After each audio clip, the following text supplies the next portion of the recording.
좀 있습니다. 예. 잠언이라는 성경은 31장으로 구성되어 있습니다.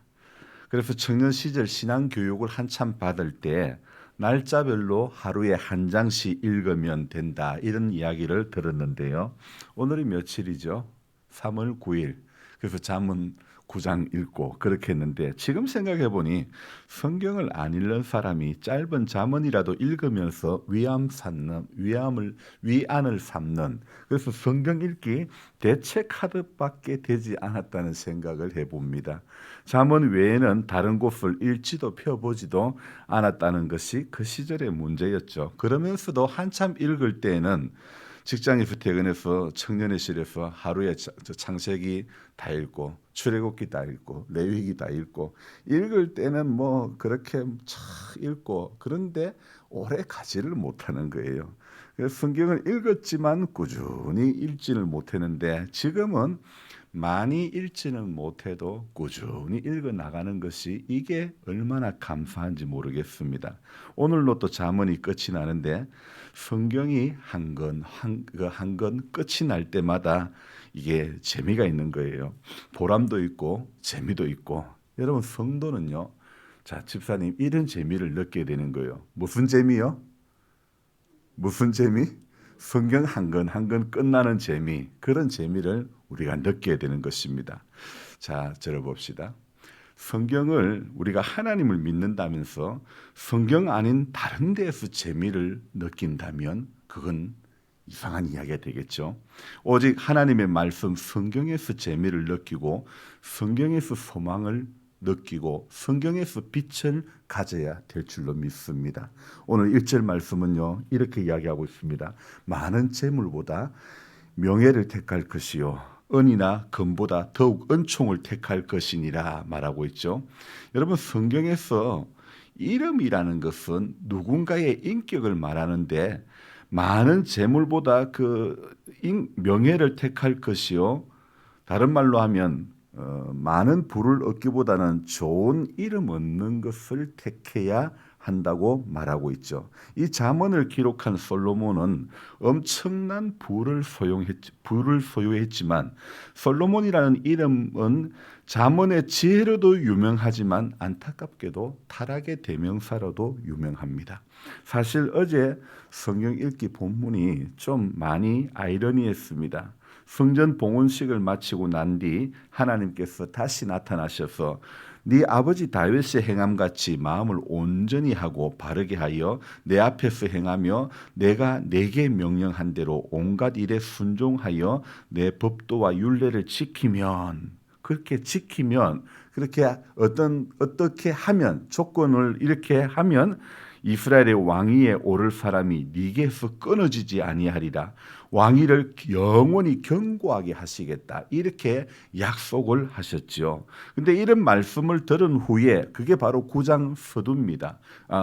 그랬는데 어떻습니까? 이 말씀을 들은 후에 10장에서 스바의 여왕이 찾아오고 무역이 잘 되고 은금이 풍부하고 결국에는 10장 말미에서 타락하기 시작하는데 11장에 가면 후공이 700이요 첩이 300명 그리고 그 11장 3절의 끝이 뭐라고 했습니까? 그의 여인들이 왕의 마음을 돌아서게 했다. 그렇게 9장부터 11장까지 읽고 잠언 16장부터 20장까지를 읽었는데 바로 이 열왕기상에 타락해가는 말씀을 읽다가 어제 잠언의 16장부터 20장을 읽는데 16장 시작하는 말씀에 보니까 이 분위기가 영 다른 느낌인 거예요. 열왕기상에서 타락되어져 가는 솔로몬의 모습과 잠언에서 말하는 솔로몬의 그 잠언은 이게 뭔가 매칭이 안 된다는 느낌.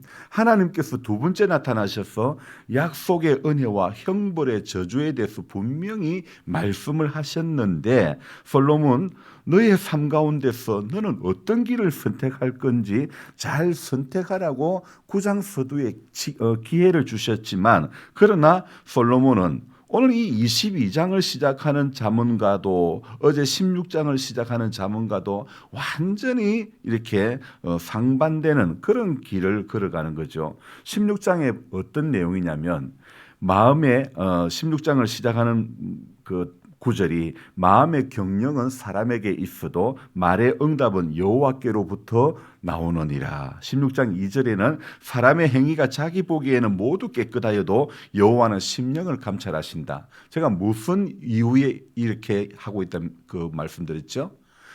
열왕기상 11장에 왕이 후궁이 700명이요 첩이 이렇게 300명. 왕의 마음이 이렇게 그의 여인들이 왕의 마음을 돌아서게 했다. 그렇게 그런 구절 뒤에 잠언 16장을 읽으니까 뭔가 이게 안 맞는 거예요. 사람의 행위가 보기에는 자기 보기에는 깨끗하여도 여호와는 심령을 감찰하신다. 이런 말씀과 타락하는 솔로몬이는 전혀 맞아떨어지지 않는 모습이라 조금 당황스러웠죠. 오늘 이 본문도 22장을 시작하는데 은금이 그렇게 풍부했는데 그는 많은 재물보다 명예를 택할 것이요 뭔가 좀 맞지 않는 모습이라는 생각이 저 안에 많이 드는 거예요. 원래 솔로몬은 엄청난 부를 소유하고 누렸지만 그러나 그의 인생사는요 마지막 좋은 이름이라기보다는 잠언서와 지혜를 말하는 잠언서와 사람의 본분을 말하는 전도서 이런 성경의 교훈과는 완전히 다른 그런 모습을 보여주고 있다는 것입니다. 그러니까 한마디로 말씀드리면 신앙과 삶이 매칭이 안 된다는 그런 느낌이죠. 한 미래학자가 오늘날 교회는 쇠퇴기를 지나고 있다고 진단을 했죠. 교회는 위기에 처했고 교회의 장래는 어둡다고 이렇게 말했습니다. 경기도 광명에 있는 계명교회라는 교회가 있는데 그 교회의 담임 목사님 이름이 좀 특이합니다. 박태양이라는 목사님인데요. 이분이 이 시대의 기독교가 정말 잡탕 영성에 빠져 있음을 안타까워하면서 책을 냈는데요. 그래서 이분이 쓴 책이 제목이 눈먼 기독교. 눈먼 기독교라는 그런 기독교 비판서를 출간을 2013년도에 했는데요. 그래서 그 분께서 책의 내용 가운데는요. 오늘날 인본주의 지도자들이 가르치는 눈먼 사상들을 분별 없이 따라가는 교회를 향하여 눈먼 사람이 눈먼 사람을 인도하다. 둘이 다 구덩이에 빠지고 있는 형국이라고 그렇게 그는 글을 적었지요. 거침없고 또 원색적인 목소리는 복음이 희색되어지고 또 희미해진 이 시대 가운데 외치는 어떤 예언자적인 그런 항변이었고 시대의 정신에 잠식된 기독교 영성에서 정말 성경의 가르침으로 돌아오라고 하는 한 목회자의 영성이 또 애절함이 담겨져 있는 그런 책인데요. 세속화의 대세에 함몰되지 않고 용기 있는 목소리를 이 목사님이 낼 수 있었던 것은 아주 순수한 신앙 때문에 그런 목소리를 낼 수 있었던 것이죠.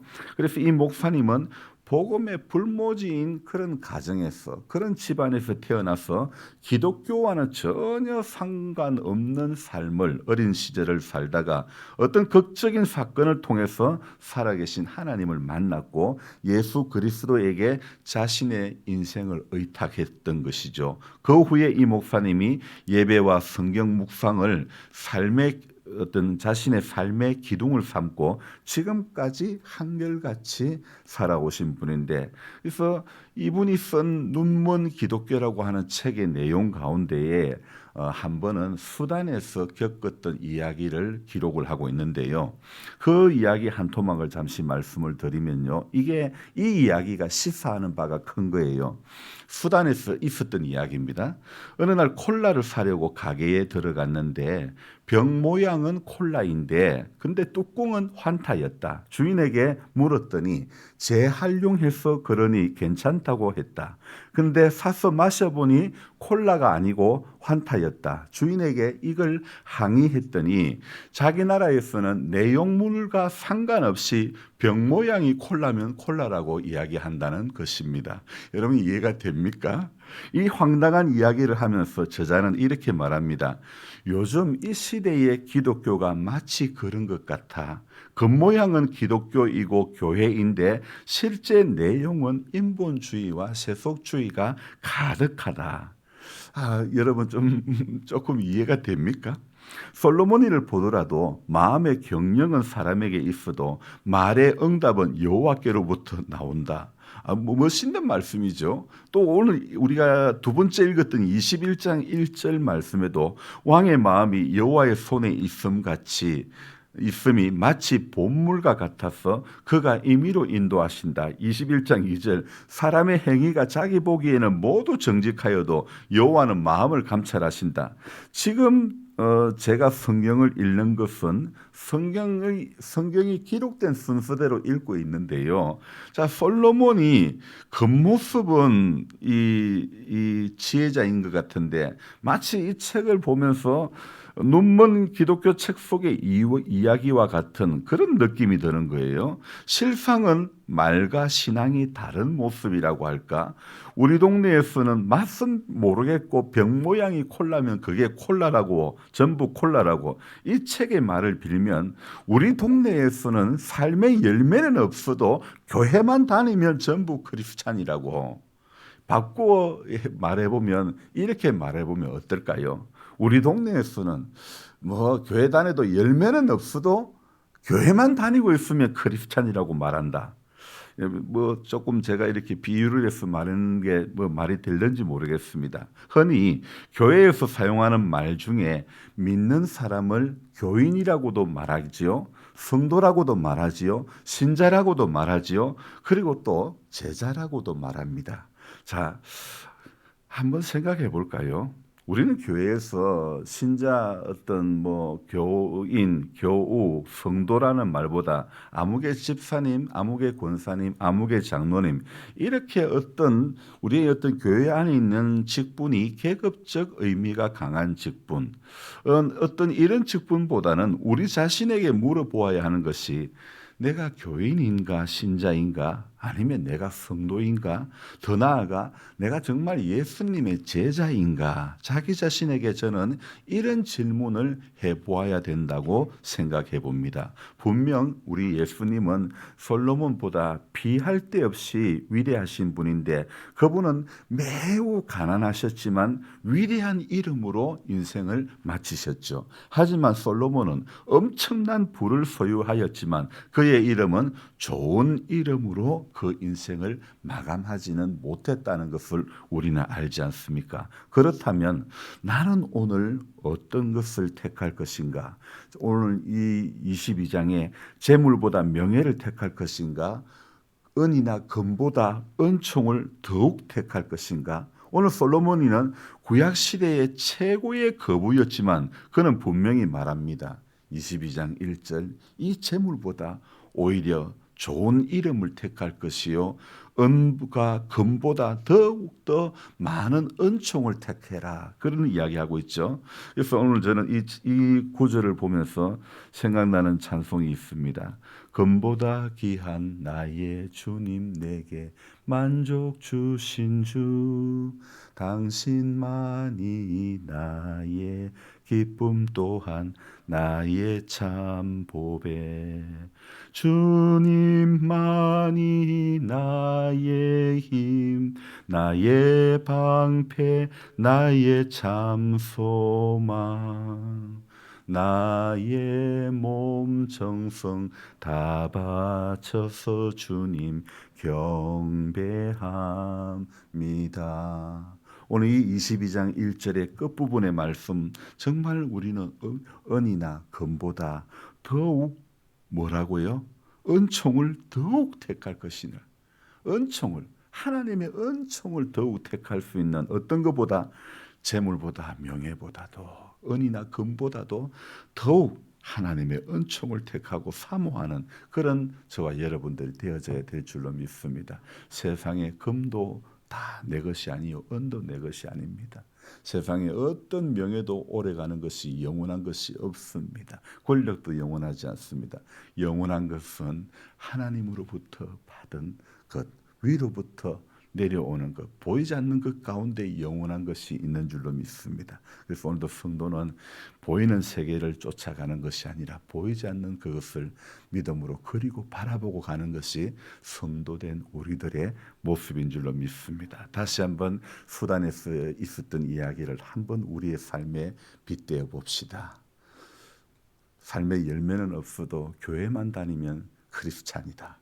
우리는 크리스찬, 신자, 교우, 그것을 넘어서 정말 오늘 이 시대에 내가 예수님의 제자된 삶을 살아가기를 결단하며 걸어가는 한 사람이 되어져야 될 줄로 믿습니다. 기도하겠습니다. 좋으신 하나님 아버지, 교회를 다닌다는 것과 예수를 믿는다는 것, 그의 제자가 된다는 것은 완전히 다릅니다. 하나님, 우리 교회 다닌다고 다 예수님의 제자가 아닙니다.